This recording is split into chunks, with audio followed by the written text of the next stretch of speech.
कार्यकर्ताओं में कार्यकर्ता बन के काम करने का उनमें एक माता है। और जो आदमी अपना काम खुद करने में विश्वास रखेगा, जमीनी मुद्दे क्या हैं जी, किन मुद्दों से पार्टी की सरकार आ सकती है, क्योंकि वो गुजरात राज्य से आते हैं। हाँ, बिल्कुल। कौन नेता ऐसा है जो पार्टी को जिता सकता है? जी, जी। नरेंद्र मोदी और अमित शाह की क्या स्ट्रेटेजी है कि नरेंद्र मोदी और अमित शाह में कितना दम है? नमस्कार साथियों, मैं हूं आपका होस्ट कुलदीप सिंह पुनिया। साथियों, मेरे साथ जुड़े हुए हैं वरिष्ठ पत्रकार और राजनीतिक विश्लेषक प्रद्युमन जोशीला जी।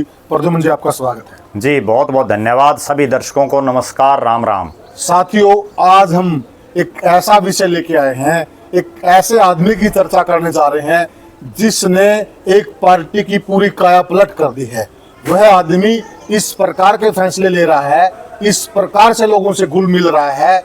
वैसे तो जिस पद का हम जिक्र करने जा रहे हैं वह पद ऐसा होता है, उस पद का पब्लिक में ज्यादा बड़ा कोई रोल नहीं होता है। वह एक ड्राइंग रूम का पद होता है। वह ऐसा पद होता है जो पर्दे के पीछे से पार्टी को चलाता है।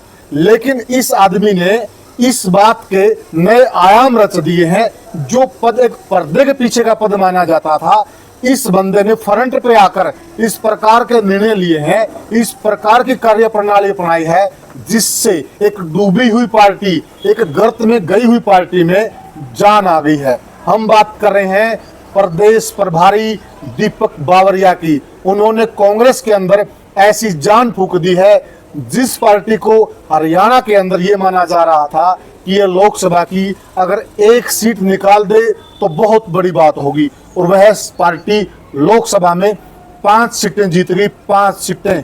ऐसा क्या किया, ऐसी कौन सी उनकी कार्यशैली है जिससे एकदम पूरे हरियाणा का माहौल पलट गया और इतने बढ़िया नतीजे आए? प्रद्युमन जी, क्या लगता है आपको कि दीपक बावरिया जी के पास ऐसी कौन सी जादू की छड़ी है जो इन्होंने हरियाणा को लगाई, छुआ और नतीजे पलट गए? देखो, दीपक बावरिया की एक सबसे खास बात तो ये है जी कि वो संगठन के आदमी हैं जी, कांग्रेस पार्टी से वर्षों से जुड़े हुए हैं। बिल्कुल सही कहा। ऐसे नेता हैं जिन्होंने कांग्रेस को अपने खून पसीने, अपनी मेहनत से सींचा है जी, और उसी का ये परिणाम है कि एक साधारण कार्यकर्ता को जी कांग्रेस पार्टी ने राष्ट्रीय महासचिव बना करके जी हरियाणा और दिल्ली जैसे बहुत महत्वपूर्ण जो राज्य हैं राजनीतिक रूप से, बिल्कुल उनको प्रभारी बनाया जी। अब चूंकि हरियाणा प्रदेश में विधानसभा के चुनाव होने हैं तो उस पर पूरे देश की नजरें हैं। बिल्कुल। हरियाणा वो राज्य है जो दिल्ली को 3 तरफ से घेरे हुए है। हाँ, बिल्कुल। तो कहीं ना कहीं राजनीतिक रूप से हरियाणा में किस पार्टी की सरकार आएगी, बिल्कुल ये फैसला करती है कि केंद्र में भविष्य में क्या होगा। बिल्कुल सही कह रहे हैं आप। दीपक बावरिया की एक सबसे खास बात जो मुझे नजर आई, एक तो वो कार्यकर्ताओं में कार्यकर्ता बन के काम करने का उनमें एक माता है और वो काम करते हैं। बिल्कुल बढ़िया कहा, क्योंकि ये बिल्कुल सही बात है। अगर हम लोगों में अंदर घुस के काम करेंगे तब हम उनकी बात को भी अच्छे से समझ पाएंगे और वो भी हमसे जुड़ेंगे, जुड़ाव महसूस करेंगे, तो नतीजे अच्छे आएंगे। ठीक कहा। दूसरी उनकी जो सबसे खास बात है जी, वो अपने किसी पीए या अपने कोई सलाहकार, बिल्कुल उनकी बजाय हर चीज को खुद नोट करते हैं जी। और जब आदमी किसी चीज मुझे ऐसा लगता है प्रद्युमन जी, पीए कभी ये रखते ही ना हो।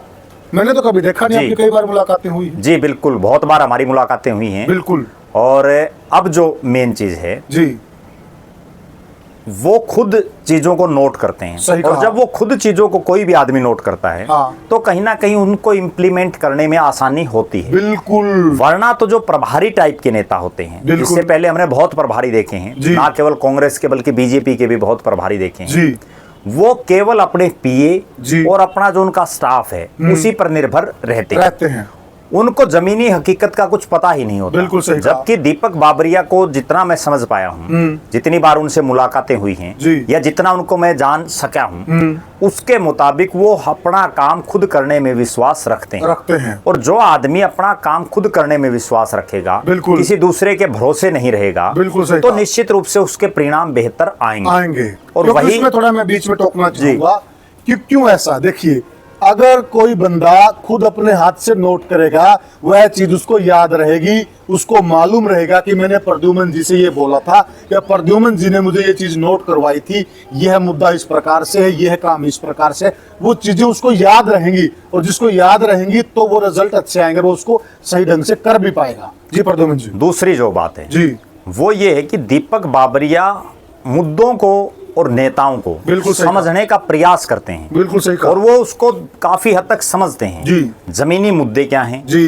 किन मुद्दों से पार्टी की सरकार आ सकती है, कौन नेता ऐसा है जो पार्टी को जिता सकता है, जी, जी। अलग अलग विधानसभा क्षेत्रों के क्या समीकरण हैं, जी। उन तमाम चीजों पर उनकी खुद की जमीनी दिलचस्पी है। बिल्कुल सही कहा। और वो दिलचस्पी है, इसी वजह से कांग्रेस पार्टी हरियाणा में लोकसभा के चुनाव में भी बेहतर कर पाई जी। और विधानसभा में ये हालात है जी कि 90 विधानसभा सीटों पर 2500 से ज्यादा लोगों ने आवेदन कर दिया है कांग्रेस पार्टी की टिकट के लिए जी। और बहुत से ऐसे लोग भी हैं जिन्होंने अभी तक आवेदन नहीं किया है। तो कहीं ना कहीं ये संख्या 3000 के आसपास जाएगी।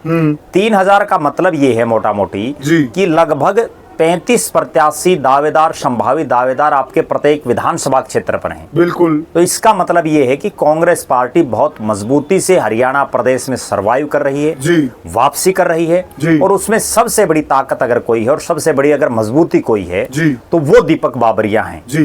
दीपक बाबरिया की एक खास बात मुझे जो और समझ आई जी, क्योंकि वो गुजरात राज्य से आते हैं। हाँ बिल्कुल सही कहा। और गुजरात राज्य ऐसा है जहां मोदी, अमित शाह जो बीजेपी के सबसे बड़े दो नेता हैं जी, नरेंद्र मोदी और अमित शाह, दोनों गुजरात से आते हैं। बिल्कुल सही कहते हो। तो दीपक बाबरिया को कहीं ना कहीं मुझे जो ज्ञात हो रहा है कि उनको नरेंद्र मोदी और अमित शाह की क्या स्ट्रेटेजी है जी। क्या उनका चाल चलन व्यवहार है जी। और क्या उनकी कमियां हैं और क्या उनका सोचने का तरीका और क्या उनका सोचने का तरीका है। आपकी बात से मैं सहमत हूं जी। उन तमाम चीजों का जमीनी स्तर पर उनको मालूम है जी। क्योंकि जिस राज्य से अब जैसे हम हरियाणा प्रदेश से आते हैं तो हमें ये पता है कि हरियाणा प्रदेश के किस नेता की क्या सोच है, बिल्कुल, किस नेता का कितना बड़ा सर्कल है, कौन नेता क्या काम कर सकता है। सही कहा आपने। हरियाणा के तमाम नेताओं को हम जानते हैं जी। इसी तरह से दीपक बाबरिया गुजरात से आते हैं जी। निश्चित रूप से उनको ये मालूम है कि नरेंद्र मोदी और अमित शाह में कितना दम है जी। वो किस हद तक कोई काम कर सकते हैं और उसकी काट क्या है जी। सबसे बड़ी बात यह है कि जब तक आपको दूसरे जो आपके प्रतिद्वंद्वी नेता हैं जी। उनकी ताकत और कमजोरी का मालूम नहीं होगा तब तक आप उनको डिफीट कर ही नहीं सकते, आप उनको हरा नहीं सकते जी। लेकिन बाबरिया साहब को इस बात का बड़ा मुझे जो लग रहा है कि अंदर तक का ये पता है कि नरेंद्र मोदी और अमित शाह की क्या कमजोरी है और किस कमजोरी से हम उनको घेर करके हरियाणा प्रदेश में कांग्रेस को सत्ता में ला सकते हैं। प्रद्युम्न जी, आप और हम शायद एक कार्यक्रम में मौजूद थे जी। हमने उनको दीपक बाबरिया जी को देखा जी। उस कार्यक्रम के अंदर साथियों जितने लोग उनसे मिलने के लिए आ रहे थे वो सबसे 1 to 1 मिल रहे थे, पर्सनली मिल रहे थे, उनसे मुद्दे जान रहे थे, उनसे तकलीफें जान रहे थे, उनसे यह पूछ रहे थे कि आप क्या चाहते हैं, कांग्रेस पार्टी को क्या करना चाहिए। साथियों हम क्या बताएं आपको, जो उनसे मिलने वाले लोग हैं, जो उनको बताने वाले लोग हैं वह थक गए, पर दीपक बाबरिया जी पसीने में तरबतर थे, वह उनसे मिलते मिलते नहीं थके, एक एक की बात नोट कर रहे थे, एक एक का पॉइंट नोट कर रहे थे और लास्ट में वो और लोग थे उन्होंने कहा कि कोई और बच गया हो, मिलना चाहता हो मुझसे तो वो भी आके मिल सकता है। तो इस प्रकार की कार्यशाली प्रद्युम्न जी इस लेवल के नेता में हमने तो पहले कभी नहीं देखी। इससे भी आगे पुनिया साहब जी प्रभारी खुद अपने पेन से लोगों के कार्यकर्ताओं के मोबाइल नंबर और उनके नाम लिख रहा है। कितनी बड़ी बात है। हाँ बिल्कुल। वो खुद लोगों को फोन करके ये कह रहे हैं जी कि आपके यहाँ क्या चल रहा है। तो निश्चित रूप से जो नेता जितनी दिलचस्पी ले रहा है और मैं तो एक बड़ी बात एक और देखिए प्रद्युम्न जी, चलो वो अपने कार्यकर्ताओं से, अपने पार्टी के नेताओं से इनपुट ले रहे हैं, उनका तमाम